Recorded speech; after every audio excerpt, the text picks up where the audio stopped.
시리즈 버티는 머스터드넷 고혁준 선생입니다.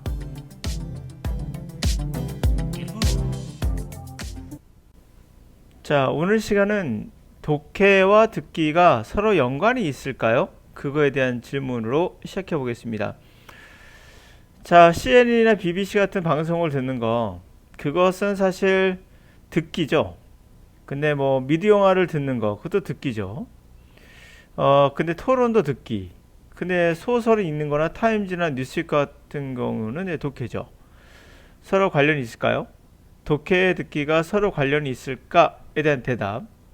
있다면, 사실 있다면은 이거는 100% 독해를 하면서 듣기도 하는 게 결국에 시너지 효과가 날 수 있겠죠. 근데 거꾸로 없다면, 그렇다면은 독해 따로 듣기 따로 해야겠죠. 같이 할 필요 없는 거죠. 뭐 독해가 필요한 학생은 독해만 하고 듣기가 필요한 학생은 듣기만 하면 되겠죠. 근데 어느 정도 있다면, 그것이 뭐 5% 이하라면 모를까, 상당히 있다면, 이런 경우라면 첫 번째 선택으로 하는 게 낫겠죠. 독해와 듣기를 같이 하는 게, 병행하는 게 도움이 되겠죠. 자, 그러면 이 독해라는 것을 여러분들이 생각하는 구성은 분명 단어일 것이고, 듣기도 마찬가지죠. 듣기도 이제 단어에 대한 고민이 있죠. 두 번째로 생각하는 게 뭘까요? 독해하면은 또 우리가 듣기 할 때 똑같이 이제 구문에 관한 이야기를, 구조, 구문 생각하는데, 듣기는 사실 문법이라는 거를 얘기하기 좀 어렵죠. 이 부분은 워낙 빨리 지나가는 부분이 있고요. 그런 면에서 이 독해 통한 구문 분석이 듣기에는 과연 쓸모가 있는지 정확히 모르겠어요. 자, 그럼 그에 대해 실험 결과를 한번 보도록 할까요? 자, 이 실험은 2015년도에 내 어떤 그 촬영을 한 거고요. 보시면은 스페인어 보이죠? 스페인어, 잉글리시, 히브리어하고 차이니즈, 언어의 공통적인 것들이 색깔이나 모양이 똑같다는 걸 알 수 있어요. 이제 왼쪽 내 오른쪽 내 뭐 이런 형태의 되겠죠. 자, 뭘까요? 이 색깔만 아신다면 여러분들 궁금증이 풀릴 것 같아요. 이 파란색은 뭘까? 그쵸? 이 색은 또 뭘까? 녹색은 뭘까? 뭐 이런 거. 자, 보시면 약간 이 연한 연두빛이라고 해야 되나? 이것은 프린트 온리라 써 있잖아요. 다시 말하면 독해할 때 내가 어디가 활용되는가를 보여주는 거예요. 아, 독해할 때는 따로 쓰는 자리가 모든 언어가 동일하게 나온다는 걸 알 수가 있어요. 보이시죠? 네. 그러면은 이 말, 이게 이제 우리 따지면 이제 회화나 듣기가 되겠죠. 듣기로 저는 하겠습니다. 한정해서. 듣기 부분은 보다시피 이 부분입니다. 보이시나요? 여기 보이시죠? 그렇다면 또 서로 관련이 없는 부분이 있다는 걸 알 수 있어요. 근데 오버랩이 있습니다. 이게 중요한 포인트가 되겠죠. 독해와 듣기가 서로 연관되어 있다는 걸 보여주는 게 바로 이 색깔입니다. 보이시나요? 동일하게 영어를 하든 중국어를 하든, 당연히 한국어도 마찬가지겠죠. 동일하게 내는 작용할 겁니다. 그럼 우리가 여기서 결론을 하나 얻을 수가 있어요. 어떤 결론일까요? 바로 이겁니다. 그렇다면은 어느 정도 돼 있구나. 근데 그 정도가 5% 이하는 절대 아니구나 알 수 있죠. 상당히 많다는 걸 우리가 알 수가 있습니다. 적지 않아요. 적어도 30% 이상은 되는 것 같아요. 그림을 얼추 보기에도.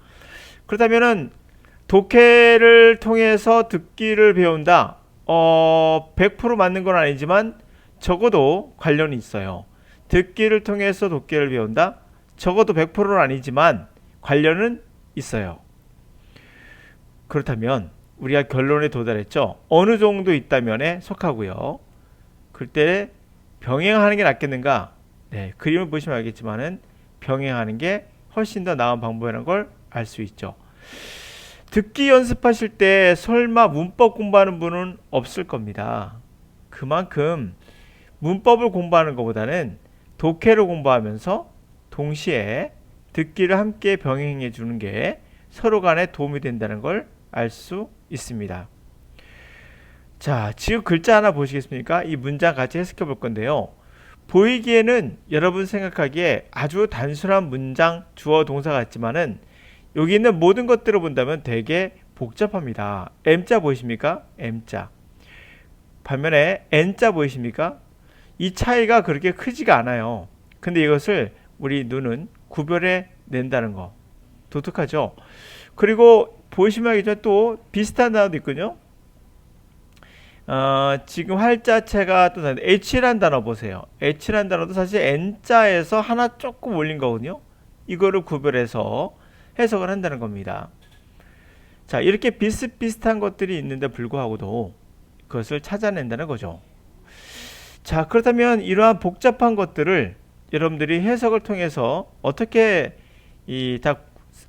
여기는 어떤 단어들의 구별들을 할까요? 이것이야말로 정말 우리가 모르는 신비한 세계죠. 사실은 우리가 하고 있는 독해라는 것도 신비한 영역에 속하고요. 듣기는 뭐 말할 것도 없겠죠. 듣기는 사실 오래전부터 시작된 겁니다. 뭐 몇만 년 전부터 뭐 몇만 년 정확히 기억이 안 나는데 수만 년 전부터 시작된 거고요. 독해가 시작된 것은 글이 나온 다음부터겠죠. 글은 뭐 대략 5천년 전인가요? 2000년 전에 시작됐고 2000년이 맞을 겁니다. 시작됐고 그 당시에 너무 비쌌기 때문에 독해를 배울 일은 없었을 거예요. 대략 한 수백 년 전, 수백 년 전, 얼마 안 됐죠? 대략 수백 년 전부터 활자가 이제 보다시피 이게 아주 대중적으로 나가게 되면서 학교에서 교육을 할 수 있었고 그 교육이란 걸 통해서 문자를 우리가 배울 수 있었어요. 결국 수백 년밖에 되지 않는 기술입니다. 근데 이 기술이 단순하게 독해는 독해만 통해서 배울 수 있는 건 아니란 걸 우애를 통해서 배울 수도 있죠. 교육이 반드시 들어가야 되는 것은 맞아요. 듣기와는 좀 다른 부분이 있긴 하죠. 그렇다고 해서 듣기를 잘하는 학생들이 독해를 못한다? 꼭 그렇지는 않다는 걸 보여주고 있는 장면인 거죠. 듣기를 잘하는 학생들은 독해를 교육을 받으시면 더 빠르게 발전할 수 있고요.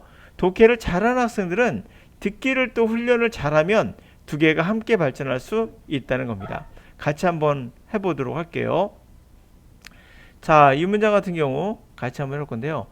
이렇게 복잡하고 어떤 비슷비슷한 단어들이 우리 뇌는 아주 빠르게 스캐닝하면서 구별해낸다는 거죠. 자, 그럼 같이 해석해 봅시다. 매스미디어는 책임이 있다는 거예요. responsible. 문화의 심볼, 문화의 심볼을 만드는 거에 그것을 담당하고 있어요. 매스미디어. 자, 매스미디어는 뭔지 아실 겁니다. 사실 매스미디어라는 단어가 제가 듣기를 통해서 말한 거라 볼 수 있겠죠. 매스미디어? 아시잖아요. KBS나 MBC 같은 거 얘기하는 건데요. 그럼 우리가 이걸 통해서 듣기라는 게 결국에 독해도 영향을 미친다는 걸 사실 간접적이지만 또는 직접적으로 여러분이 느끼실 수 있죠. 매스미디어 그냥 아시죠. 정말 우리가 실생활에 듣는 듣기가 독해에 도움이 되는 걸 알 수 있어요. 하여튼 매스미디어는 책임이 있다는 거죠. 문화적인 심볼, 상징을 만드는데 책임이 있어요. 자, 그런데 그것이 크게 임팩트를 가죠. 우리의 소사이티, 사회에 임팩트를 가게 됩니다. 자, as well as 뿐만 아닐 뜻이죠. overt primary meanings. overt란 말은 이 hidden과 반대가 돼요. 그래서 눈에 보이는 명시적인. 자, 명시적인 그 의미를 갖기도 하지만 이 문화적인 심볼은 또한 secondary, 부차적으로 숨겨있는 의미를 갖고 있습니다. 자, 그리고 그 의미는 charge with, charge가 충전하다죠. 그러니까 채워져 있다는 거예요. psychological하게, emotional하게, 그 다음에 ideological, 우리가 이데올로기라고 하죠. 그러니까 심리적, 정서적, 이데올로기적 가치로 가득 차 있어요. 자, 그러한 constant, 끊임없는 프로덕션, 생산, 이러한 심볼을 끊임없이 생산함으로써 그것을 통해서 문화라는 신화가, 미스가 프로듀스, 제작되게 되죠. 만들어지게 됩니다.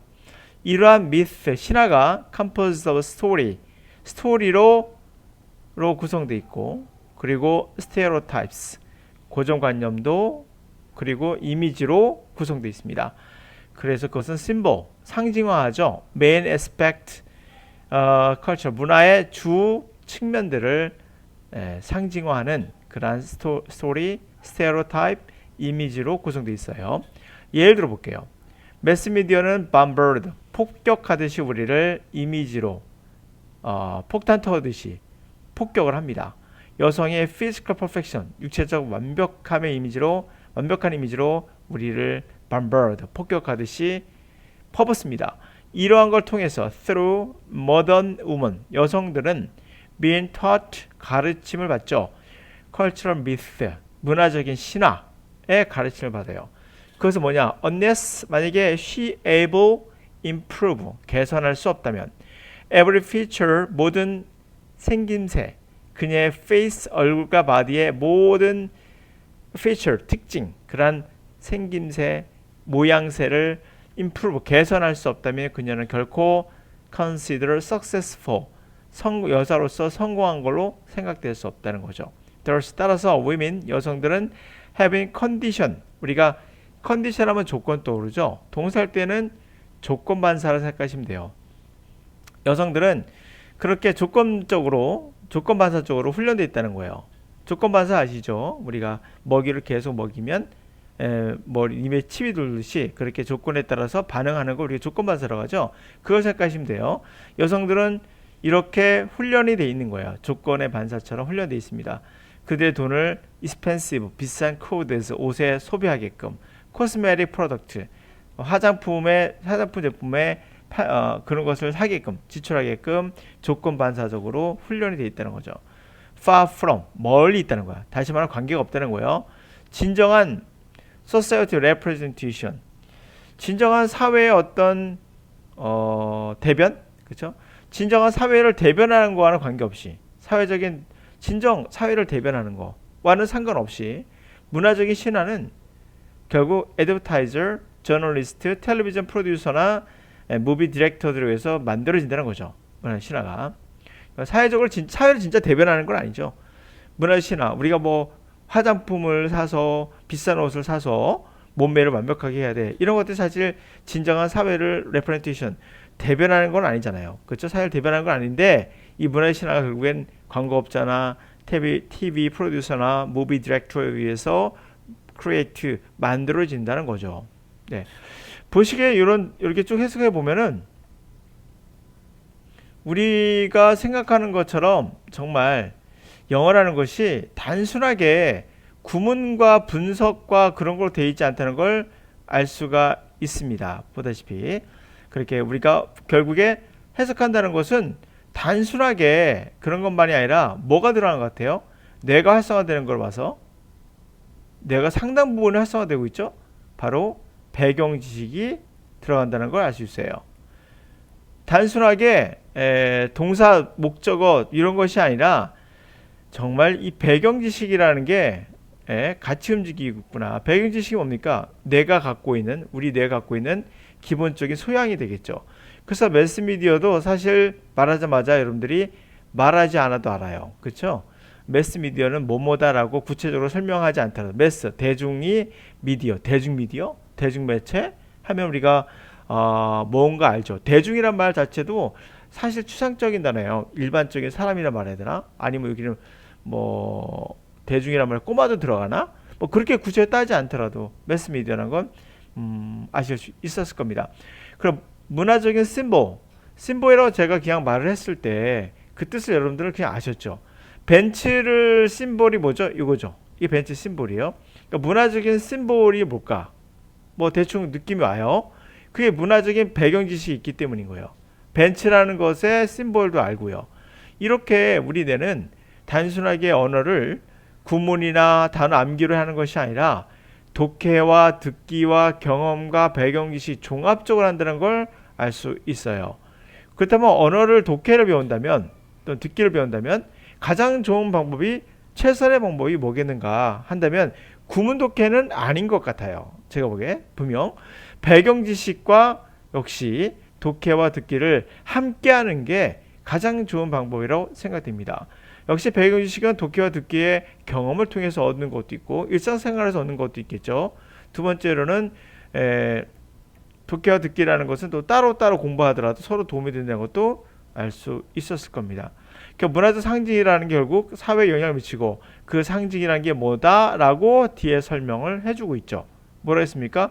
문화적 상징이란 건 부차적인 수면의 의미가 있고 이게 심리적, 정서적, 이데올로기적인 가치를 갖고 있고 그러한 심볼을 생산함으로써 문화적 신화가 만들어진다 하면서 신화에 관한 이야기가 나오죠. 문화의 신화, 상징, 결국 문화의 상징, 심볼, 그것은 신화. 신화는 이런 걸로 구성되어 있고 이러면서 문화의 심볼을 이야기하고 있습니다.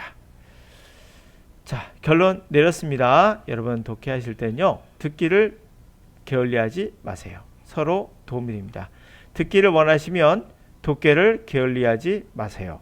둘 다 병행하셔야 된다는 걸 이제는 아셨죠? 저는 제 감각으로 말하는 거 아니에요. 과학적 사실을 가지고 말씀드리는 겁니다.